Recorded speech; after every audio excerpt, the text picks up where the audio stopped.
Excellent. So, everybody, welcome to our first inaugural episode of the Put Me Over Bro podcast. I got a long time friend. We haven't heard from him in quite some time.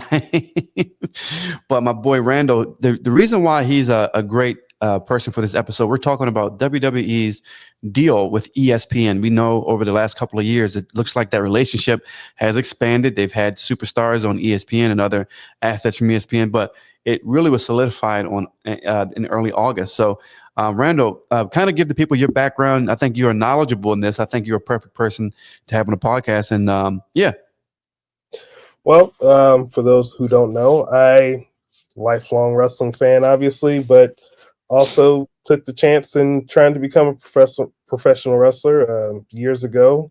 Went through training at Team 3D Academy, did some indie stuff, did some extra stuff for some of the companies, and have since moved on. But in that time, funny enough, I've also when I was in the MBA program, I actually wrote a whole thing about how streaming was going to take over about 5 to 10 years before streaming actually did take over. So there we are. So that's where awesome. we are. And the reason why we rebranded the podcast, it's like the third time, I think it makes more sense for me because I am a sales veteran and sales professional of over 13 years at this point. And so I've, cumulatively in my career, probably sold over 20 million plus of anything, whether that's tech or software, et cetera.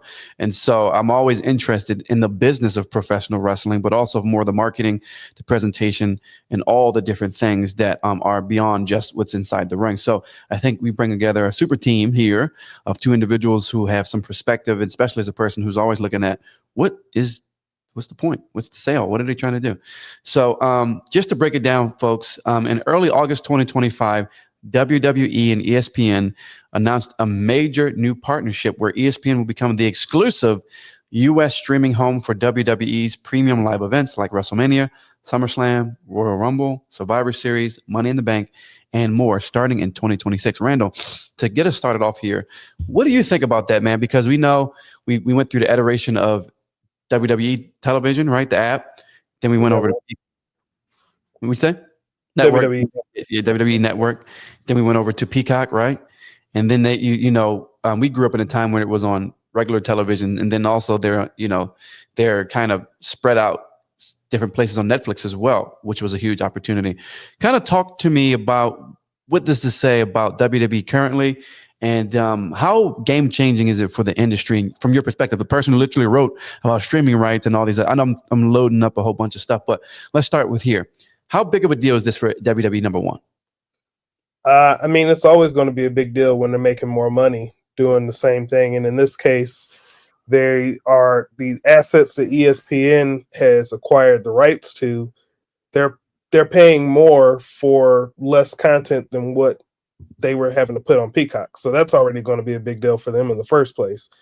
As a consumer, um, wait, were you wanting to get into the consumer side? Yes, sir. Yep. Okay.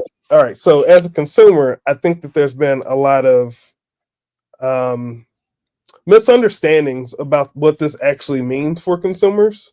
And it kind of goes back to what I was originally writing about, which the whole premise of the paper that I wrote in the MBA program was that if ESPN were to come off of cable, like where they were to send it directly to the consumers, it would be the end of cable. And there's a lot of things about that. But the gist of it, though, is that what ESPN is making a soft launch to do, in my speculation here, they're making a soft launch to be able to pull ESPN from cable and have it go directly to the consumer. So the same way that you have Netflix, where you can't see Netflix on cable, but you can subscribe to Netflix and get all that content, it's the same thing that Disney's trying to do with ESPN.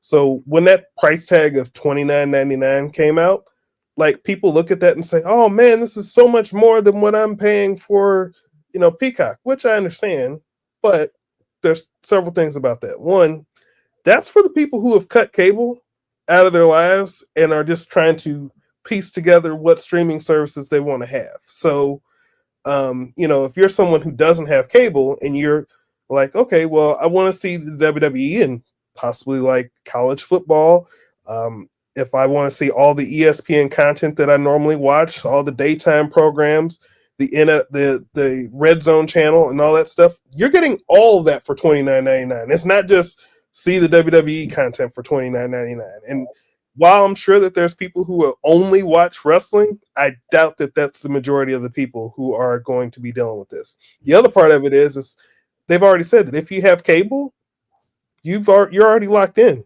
You already have it. And right now, that may be the case only for a few of the cable services. Right now, they don't have them all locked in, but they're going to have them all locked in because the whole point is, hey, we have our thing. We want people to have access to our app where they can just sign in like other services have done before. But if you're the cable service, what are you going to say? No, we don't want to negotiate that into our contract. Because what's going to happen the next time the contract is due? They're just going to say, all right, and yank it off. And they don't have to worry about it because people can still access the content without having to actually pay for the cable service. So all those cable services are going to fall in line because now there's a bigger threat because, before, like last year, started college football season, ESPN was yanked off of several cable services because they couldn't reach a deal, and they went for a couple weeks, and then eventually everything got settled. Now, if they're taking it straight to the consumer, what do we need the cable service for? You know what I mean? And it's funny, Randall, as a person who also worked in a media company for about 4 or 5 years. I'm not going to mention that media company, but they were always, ESPN is always playing chicken with the providers. It's like, hey, they send you that message on the TV. It's like, hey, unfortunately, they, negotiate. And it's a really strong negotiation tactic because, people's rage now on Twitter or X, as they call it. People get upset. They're like, hey, man, I wanted to watch ACC football or Big Ten football. What is up? And they're like, hey, your cable provider is trying to play hard to get. So ESPN has them by the nads, so to speak, when it comes to this. And like you said, bro, it's so interesting because I am a sports fanatic. Okay. I'll break it down. And this is why I think this is really smart for ESPN to go DTC, direct to customer. First of all, the only reason I even had YouTube TV or any of these other cable services because I want to watch Monday Night Football. Sometimes it's on ABC, your local ABC channel. Sometimes it's not. I want to watch certain things that are like ESPN 30 for 30. There's certain content or certain things that I want that I just can't get from a Netflix, or I just can't get from a Netflix or a Amazon Prime, etc. Right? So the only reason I have cable is to have sports, and I pay individually for NFL Sunday Ticket, which is $400. It's like $480 or something like that. So I pay like $120 a month for 4 payments. I pay for Major League Baseball TV. That's like $120. I pay for WNBA basketball. That's like $40. I pay for what else do I pay for individually? Yeah, so I'm the sports fan. So for me, it makes a lot of sense because I don't care about watching Lifetime. I don't care. I have HBO. So now HBO has all these. I have all some way, shape, or form on the HBO that I have, or on the Netflix that I have, or on the Peacock that I have. Some of that stuff is getting filled in anyway. There's no need to pay $80 to $100 for that. So I think it makes a lot of sense. Why do you think it took so long for ESPN? Was it just more? It wasn't the right time, or was they didn't want to make their partners upset? What do you think? Because they should have did this like 5 years ago. I think it has a lot. Well, one, you have partners in place, and two, you need to have a situation where there's a buy-in to how all this works, especially with Netflix now getting into the live content area. And again, WWE is kind of funny because when I was writing about it 10 years ago, I was writing about how, hey, look at this example with WWE. This is what all the other ones are going to do. Now here we are. Netflix has WWE content and they're getting into more live stuff, which they weren't doing before. But now you have people who are saying, okay, well, Netflix is getting ad money with WWE and it doesn't have to be on cable. Amazon Prime has NFL football. Peacock is going to get a lot of NBA content over the next few years. So, now they're at a point where it's already a proven concept and there's buy-in from the advertisers. There's buy-in from the subscribers. Like people understand streaming a lot better now than they did 5 years ago, than they did 10 years ago. So my question If to you is this: I hate to cut you off. I have a question for you. Me and you have cumulatively have been watching wrestling for over like 70 years. Okay, you're a long-term fan. You've been watching wrestling since the late 80s. Is that correct? since I was 3 in 1988. 1988. I've been watching wrestling since right around 1994, 1995. So it's so interesting when you watch Raw and when you watch the PLEs, you notice how all the different brands and logos, WWE is literally monetizing every inch of their product. Is that impressive to you, especially with your media background and the way and things that you, I think over the last, with the Triple H regime or the Paul Levesque regime, is that impressive to you? Because literally when I'm looking, I'm like, they're just printing money. If it's the WWE is like, look, if we have place for marketing, we're going to put it there. What is your thoughts on that in the last couple of years where literally the ring has got like 1,200 logos on it? And not 1,200, but I mean, it's the same as any other sport. You know, we were kind of talking about this around the time when that was starting to become more of a thing, and I was like, well, if you look at the NBA Finals, they have everything, including the rim, has advertisements on it. You look at a hockey rink, not only do they have advertisements going all the way around, but they have electronic advertisements. So they're not only are they getting space, but they're renting that space for a few minutes at a time, and then it switches. NBA or MLB, you see it behind home plate. You see on it the jerseys now. obviously, on the On the, jerseys as well. In the NBA too, right? NBA, MLB. I think the NFL is the only one that hasn't gotten to that, and it's only a matter of time because they're going to say, well, we don't need to make this money, but everybody else is making this money, so let's get this money. so I have a question for you because you are a relative wrestling historian. You got a couple of years on me here. Didn't WCW with the Slim Jim? Did they start that in pro wrestling with the marketing, or was that someone before them? I wouldn't say that they started it. They definitely didn't. Because what you would used to have, especially like on like I don't want to say indie shows, but I'd say even going back to some of the territories, maybe you would see advertisements on the ring apron, not necessarily on the canvas. You would see it on the canvas sometimes, depending. Like even in I want to say AAA, like you would see like beer advertisers on the mat years ago. So it's just been one of those things that WWE or not WWE, but like WWE didn't really do it, but WCW would do it with Slim Jim, especially. WCW was even doing it on the ring post with like Coors back in the early 80s, late 80s, early 90s. You would also see Ruse shoes, shoes for your feet, pockets for your stuff, but that's a whole nother thing. My question to you is, Randall, why was WWE, you think in the height of the Attitude Era when the pro wrestling was in a pop culture zeitgeist, so to speak, it was more popular than it ever been, become a pop culture phenomenon. Why do you think, from your perspective, were they so resistant? Because they did a lot of commercials. They definitely did like, the Stacker 2, and remember those Stacker 2 commercials, and even the Stridex commercials and things of the 90s. But why were they so adverse to having it on the ring? What do you think? Do you think this Hunter, is the regime, is that a big difference, you think? Well, I mean, I think that Vince McMahon specifically didn't want to do that. I think he wanted the canvas to be just a clear canvas. It was always a very specific color all the time. Like even if you watch other promotions, the color of the mats would change, but the WWE's generally stayed the same. The only thing that really changed was ropes. By the way, TNA used to also do a lot of advertisements on the ring canvas as well back in the Spike TV days in that 05 to 2010 time frame. But yeah, I just think that he just didn't want it on the mat. I think he wanted people to think of the wrestlers as what they were looking at in when they were watching the show and not think about everything else. Yeah.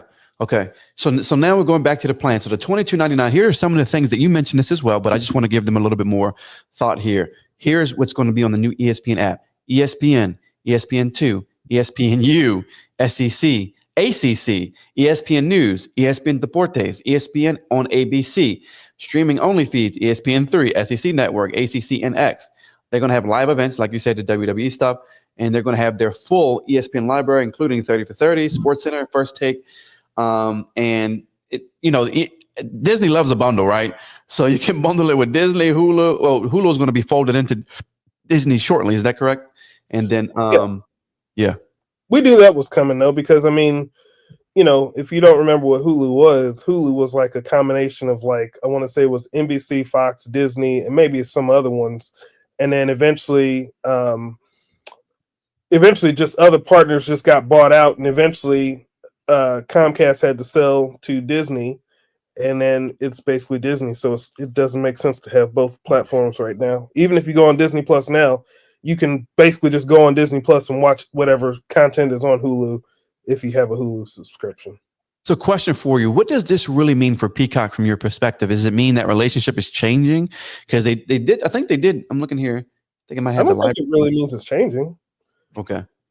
I mean, it's just going to be different because, I mean, think about it. Like, yeah, Raw went to Netflix. Raw had mostly been on USA, except for those few years between, what was it, 99 and, or I guess it was between 2000 and 2005. It was on Spike, Paramount, whatever channel it was at the time. But, Raw left, but they said, "Oh, well, we do want you. We do want SmackDown."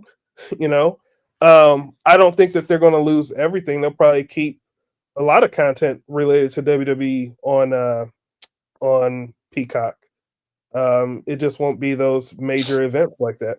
Yeah, but it says for now, the new ESPN service will not include WWE's full on-demand library at launch. Only the premium live events right now, classic match. So yeah, Peacock. So it says, or stay with Peacock after 2020. It hasn't confirmed. So maybe they're doing their negotiation thing. That's going to be. They decided to break it up. Yeah, because they were negotiating for next year regardless. So they just went ahead and said, "All right, well, we're going to sell the PLEs, and we're going to sell that to whoever makes sense for ESPN." Peacock will probably say, "Well, we still want to be in the WWE business because that's still been a significant part of at least USA, right? It's a significant part of their business. They're still going to have those Saturday nights main events over the next, so many years with the deal that they have with NBC, which is part of the whole SmackDown deal." Yeah. So it wouldn't make sense for them to say, "Well, we're just not going to try to buy anything." They probably would like to keep the library because they want to keep those viewers paying their money every month, and they'll figure out a way to do it. Maybe I've always said they could do a much better job of marketing the library content if they really put effort into it. It just doesn't seem like they really want to put the effort into it. The library itself, I've done some analysis, is worth, several $1 billion. When you think about the IP, you think about the individual characters and things that can be spawned off from that. I don't know if it's really worth billions of dollars, but because, again, the thing that's going to drive people to pay the money month over month is going to be the new events that they have to see as part of the content that they're watching. Again, the same principle as everything else. The live sports is what draws viewers to it, right? But if you look at how well like the WWE and the WCW YouTube channels have done, those have been received very well, and they're putting new episodes of old 1980s WCW up every Saturday at 6:05, like it used to be. To me, the biggest thing would be promote that. They don't promote it, and I don't understand why. Promote this old stuff. If you wanted to have Nitro and Raw, promote that stuff. Have people, have intros where, you take the current people and they say, "Yeah, when I was growing up, I was watching this. Oh, I remember this episode because this, you had to see what happens when you watch this episode," because there's a lot of people who right now are younger who have not seen that stuff. But if you hype it up to them and make them curious and make them interested, they'll watch it. People watch old shows all the time. I'm literally on a journey here. I'm literally going back to right before I had the ability to think about time and space. I'm literally going back to 1990. We talked about this before on a podcast. 1994 WWE. I'm going in all wrestling period. I'm going back to 1994, just when my brain remembers wrestling, and watching everything up to the current day. That is my goal. Yes, in general, because it's a rotating goal because there's literally hundreds of thousands of episodes, episodic television. But I want to have the full context of my wrestling story and the journey from where I began thinking.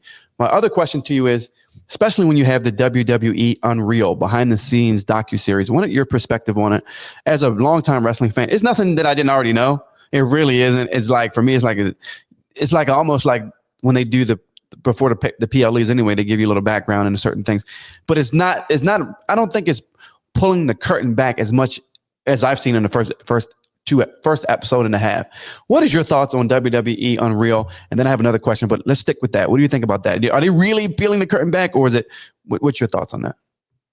I mean, I think they're going to peel it back enough for people to understand, oh, there's a lot of stuff that goes into this. It's not really for people who are like, you know, deep into knowledge of wrestling, right? This is for people who, you know, again, you're always going to see, the thing is, you're always going to get wrestling fans who like wrestling to watch something about wrestling, right? That's going to happen. But the show is designed to get people on Netflix who, well, you know, I don't really watch wrestling, but they're like, well, you know, I don't like wrestling because it's whatever. You know, people are always going to use the word fake. But if you throw something like that, it's like fishing. They're going to throw the bait out there. Hey, you want to see how this really happens? And you're going to get people who are curious and going to say, oh yeah, I want to see how this happens. It would be the same thing if a reality show said, hey, I know you watch insert reality show here, Real Housewives of every city in America. And you say, hey, you want to find out how all this really happens? And you put that show on there.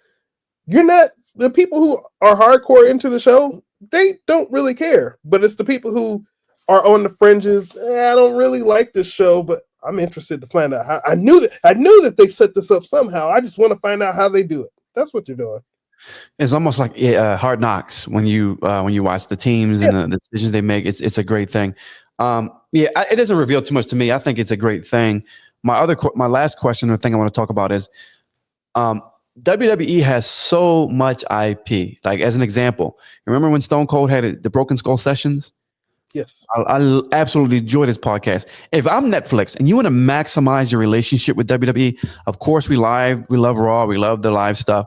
But the real money to me personally is you're going to intertwine them into your Netflix movies and shows, which seems like they're going to probably, it only makes sense that logically, like with Happy Gilmore, Happy Gilmore had some AEW talent, and I don't know about, no, it had WWE as well. Becky Lynch was in there. Becky was in there. Yeah. So it only makes sense. If I'm an executive, I'm just putting on my salesperson marketing branding thing. If I'm an executive, there literally needs, because WWE had their own studios, whether it's good for bad back in the day. That's to be debated. But you have to get these superstars who people are bought into intertwine them into these Netflix original movies or shows where you build that pipeline.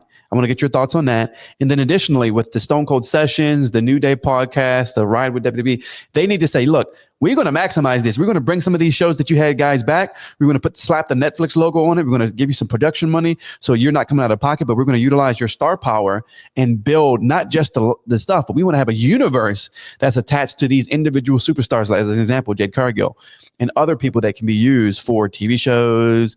You had Love in WWE with Bianca Belair and Montez Ford, which was amazing. I watched every single episode, which was on Hulu. So I think there's a huge opportunity in the non-live television portion, the original television as well. What do you think about that relationship? Do you see that as a even more valuable asset that they could utilize, a relationship as well? So, I mean, Netflix, obviously, yeah. If you have stars that people know and like, and you want something to be successful, and you have Netflix original movies, you're going to nudge them to say, hey, why don't we have this person here? Let's put them in this. Actually, I was just watching a movie yesterday, the Pickup. That was on Amazon. But Roman Reigns is in there for, I don't know, 5 minutes. Oh, but, wow. Yeah, I mean, that's with Eddie Murphy and... Oh, yeah, I heard about that. Yeah. But yeah, I mean, they're naturally going to find ways to maximize those the people on there. By the way, there was people who were saying, "Oh, it's obvious that WWE is going to move all their stuff over to Netflix." Once Raw went over, and they were like, "Oh, everything else is going to go." And my whole thought was like, why would Netflix do that? Netflix has what they need to get the WWE people watching. Why would they pay more to get that? At this point, Netflix is worried about Netflix keeping subscribers. They're not trying to stop other people from getting subscribers too. Yeah. So they literally, if I'm in the marketing or branding or sales department in the, Netflix or at WWE, I'm like, we want Roman. I saw one of my favorite comedians, Stavros Hakalis. He's from Baltimore. He had CM Punk in his Let's Start a Cult TV. It was a funny movie. It's like an indie movie. Really funny. CM Punk did a great job in there. So you have to not just, I mean, they need to have the Broken Skull Sessions is one of the best podcasts. And whether that's Rogan, when you think about the cumulative podcast scape, Stone Cold Steve Austin's amazing at that.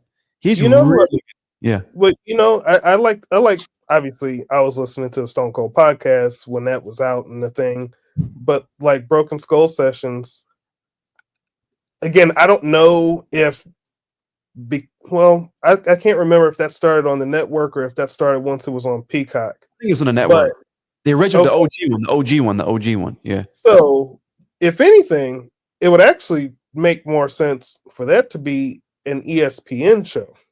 Ah, okay. And not only just an ESPN show, but like the Broken Skull Sessions, again, I couldn't see it being a daily thing because I don't think he wants to take up that much time unless they literally build him a studio out of his home where people have to come to him instead of him going anywhere.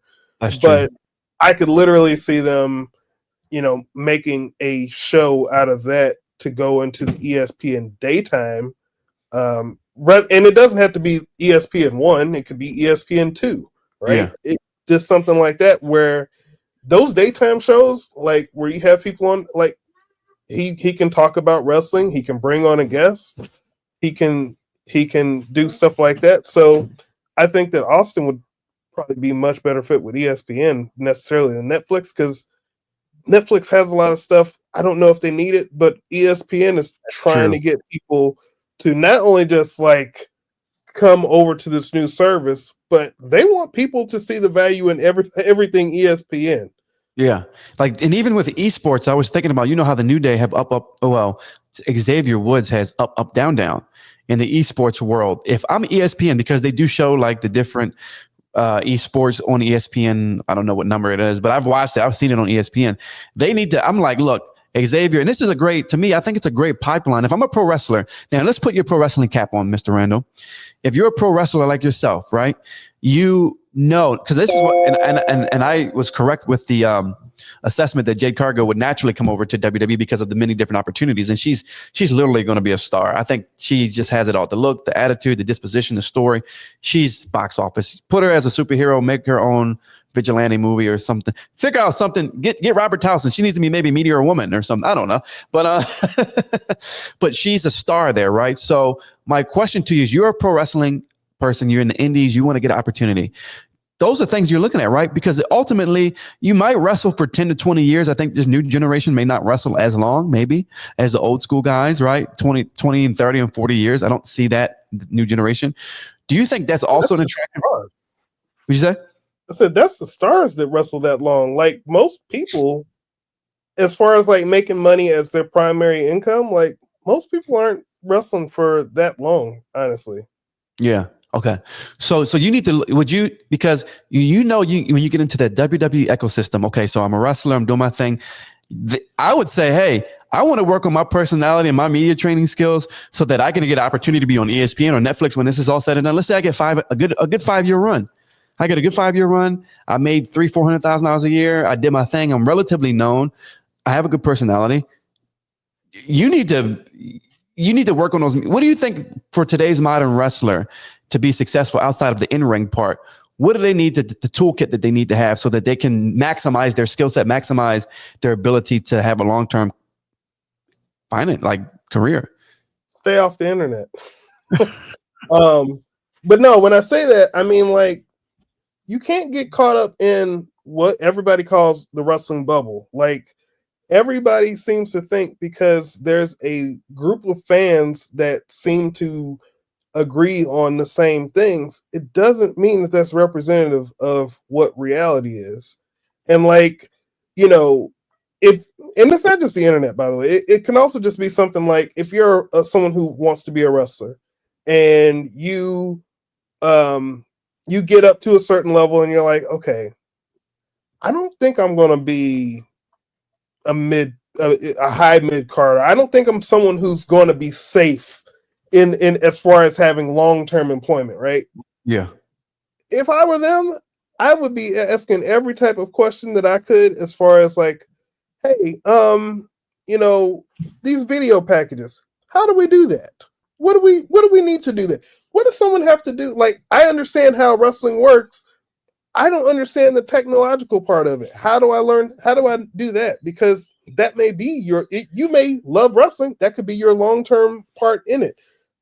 Hosting, right? Like, hey, is there any opportunities to do, to host something? Is there an opportunity to kind of shadow somebody? What It's just like any other job. And that's the part that I think that a lot of people miss. It's like, I went to a job where, this was years ago. I went to a job where I was like, okay, I'm going to take this entry level job because I know in the place that I'm at, there are a lot of growth opportunities. You just have to be the person to go out and find them. So once I was there, I did that for the bare minimum amount of time that I had to do it, so that I could say, all right, yeah. Oh, what over here? What do you do? Oh, that's something I never knew. Oh, I can learn a new skill. Okay, good. I've learned a new skill. I've become more valuable. Like, if you're looking at like, okay, how does this Netflix? Who helps? Who's the liaisons here? Is there any opportunities to kind of work with some of the Netflix people? Like, you have to ask for those opportunities. You can't just be focused on, well, I'm wrestling and I'm here. I'm talking about more like the NXT people, right? Yeah. You want to learn how to wrestle. You want to learn how to improve. You also want to learn how else can I be valuable, because this might not be the thing that I am here to do for the rest of my life. And I love that, because when I see Big E, his transition as a host and doing some of the things he has a great personality. He's been on ESPN. He's been on College Game Day. He's really developed, he was a world champion, and unfortunately things happened that, kind of curbed that, so to speak. So I think that is a very astute perspective. So the last thing before we finish up here, we don't want to get into the wrestling civil wars, but what can AEW learn? Because I was listening to, I love listening to Dave LaGreca and Bully Ray. I love listening to Busted Wide Open. The gentlemen do a great job. Mark Henry comes on, and the different people. I think Denise Sasadio, she's on there sometimes. So AEW has their own HBO, right? Okay. What can they learn from WWE, how they can expand and build that level of, like, ESPN, like the big logos are like, look, we want whatever you got. We want the thing. Like, we need something. We want your juice. We want your magic juice. WWE just prints money when it comes to characters, storytelling, long-term entertainment. It literally, they know how to run a television program for consecutively 30 plus years at this point. What is it, like almost 40 years at this point? Like episodic television? How many? Yeah. I mean, it's older than that. I mean, they've had shows going back into like the late 60s. So yeah, so they have it down. What can AEW learn as they are fledgling? They've been around at this point for quite some time, going on almost 8 years. What is it? 2018, 19, 20, 21? 19 is when it started. I would say 18 when they had the press conference, right? I mean, they had All in 2018, but the press conference wasn't until January of 2019. Oh, okay. I felt like it was 18. Okay, so let's say 19, 20, 21, 22, 23, 24, 25. At this point, it seemed like it was just yesterday, really, to be honest. So 7 years in, they're trying, their TV stuff is, they've recently extended some things, but what can they learn so that they can have that same type of stickiness in other media areas? What do you think? What can they fix right now, whether it's the television product, the presentation? What do they need to do as a business so that they can have this type of stickiness across different media platforms and build that ecosystem as well? Well, you can't think that you need to be married to one partner in this case when you're talking about a business relationship. And it seems to me like the person in charge wants, this is what I have to do, and he's focused on the tunnel vision of, oh well, we have this relationship, I don't want to mess this relationship up. So the reality is that you want as many eyes to be able to look at your product as possible, and you want to be seen as in as many spaces as possible. So when you're looking at like, okay, I'm on this network that has these channels, but then you look at all the stuff surrounding them and say, well, hey, I don't know what the long-term vision of this company that we're partnering with is.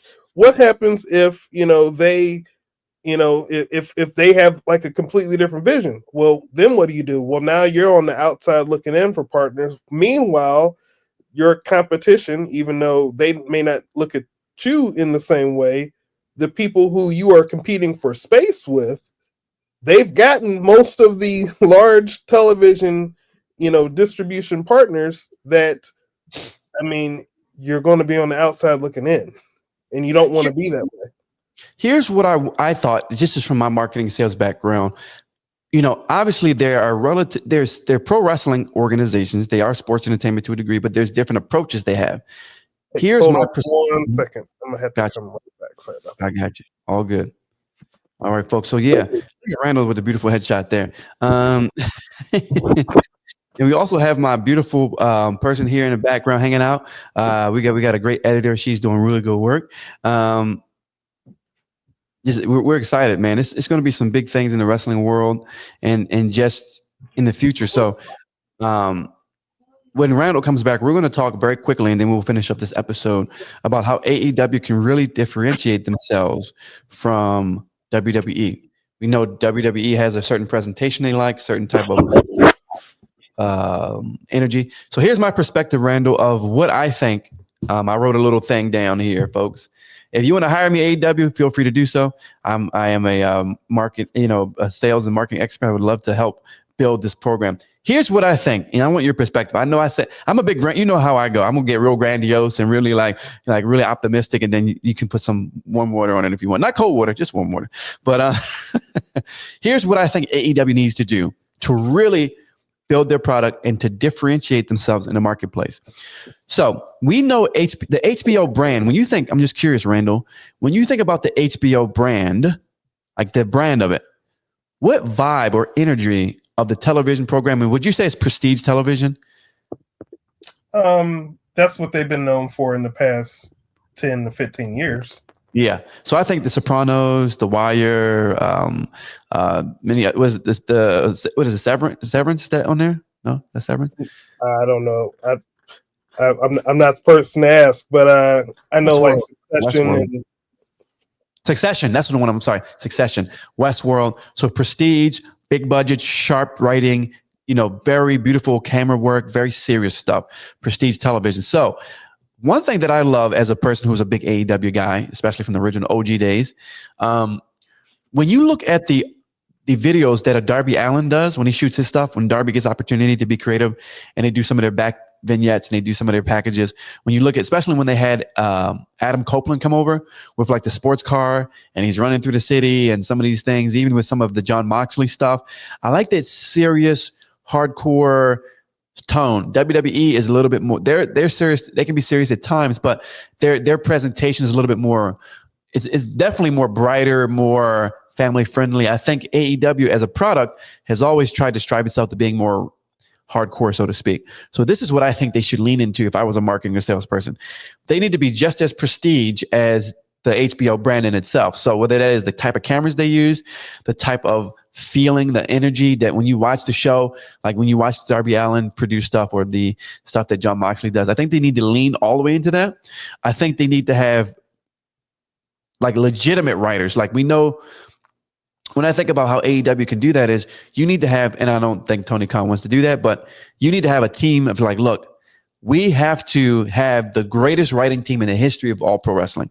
We're going to be prestige pro wrestling television. We're going to have a different type of production value that you're going to notice consistently from WWE. Yes, we're pro wrestling, but when you watch us, you're like, man, is this a prestige HBO production or is this I want that type of feel. So an elite level writing team. I want them to also have the type of storytelling and the type of writing that almost like a Christopher Nolan type. Like I want it to be that good. I'm like, you know what? WWE has their thing, their pop culture, ESPN, they're on Netflix, and there's an audience for that. But we're just going to lean into being prestige. We're going to have like a Christopher Nolan type thing. Like it is almost like, there is a snobbiness with some of AEW fans. So no, you're not going to lean into it. When you watch our show, you're going to say, this is one of the greatest television products I've ever watched. The storytelling is elite. And it's going to be one of those things where you and be like, man, this could win an Emmy. Do you think that's a little OD for them?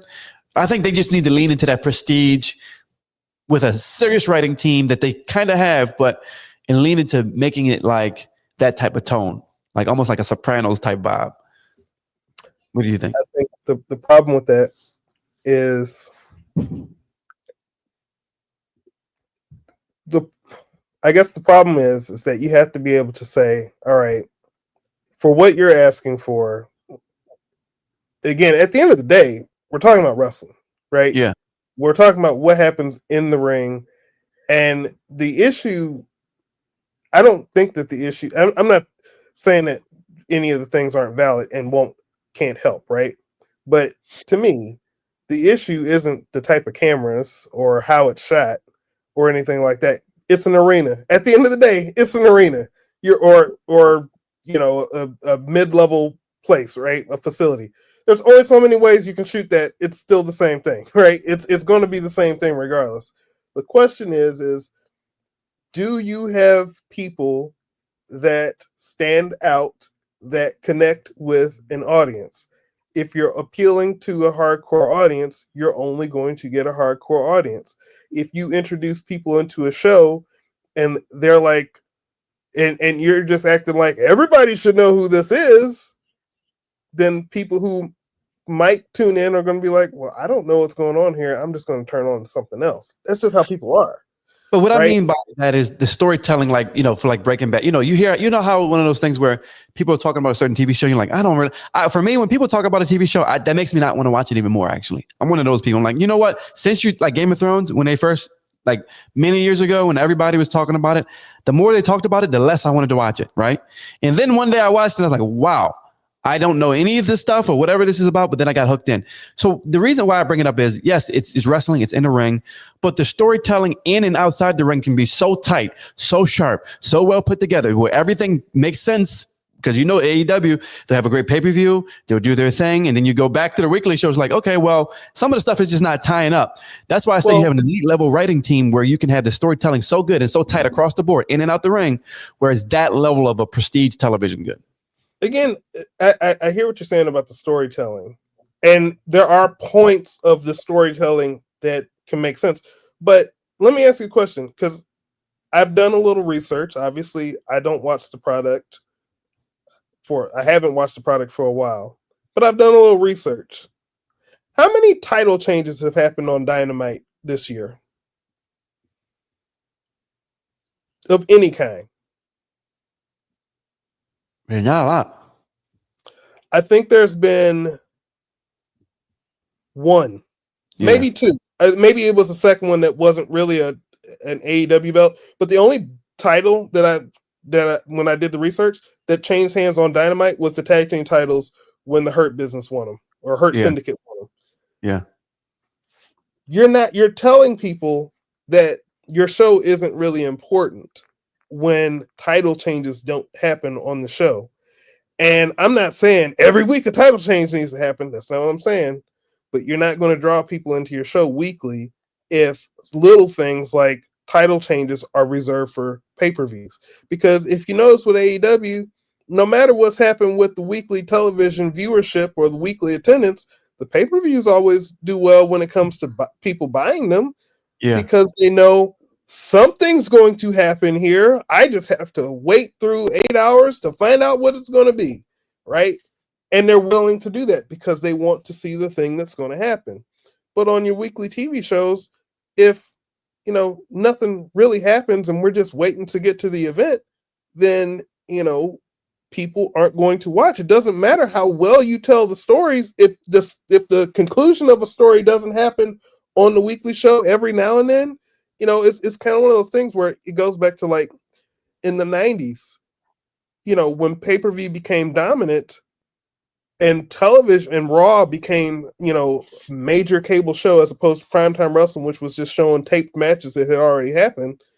Like, they still sporadically, even if it was like once every couple of years, would have a title change at a house show because they still want people to come to those house shows and think there's a chance something might happen. That's right. That's true. It needs to be a chance. You need to feel like it could happen tonight.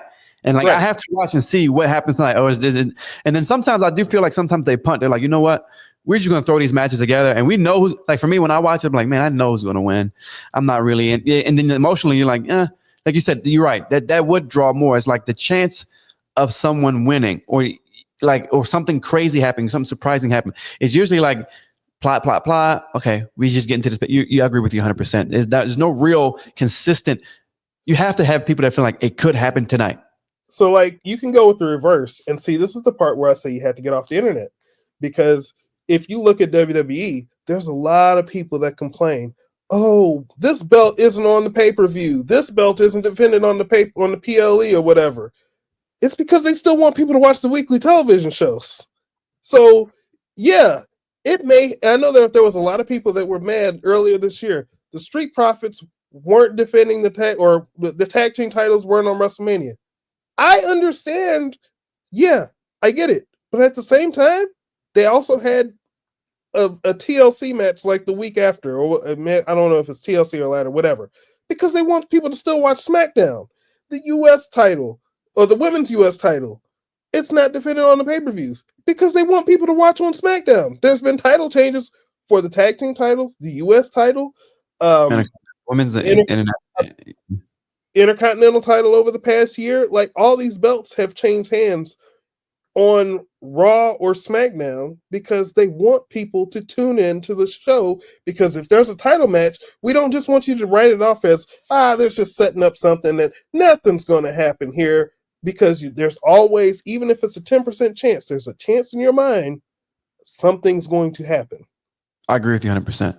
And then I think this is a perfect place to leave off, folks. So, I mean, the world of pro wrestling is always ever changing, as you know, Randall. It's so great to have a person who's literally a subject matter expert on this, who wrote a paper on this, and to hear your perspective. We'll see how this relationship goes as we go, and we'll see what AEW does in the next couple of months, because I think there's a lot of opportunity, like you said, to get the people invested in these characters. The TV show, there's opportunity for us to feel like something will change.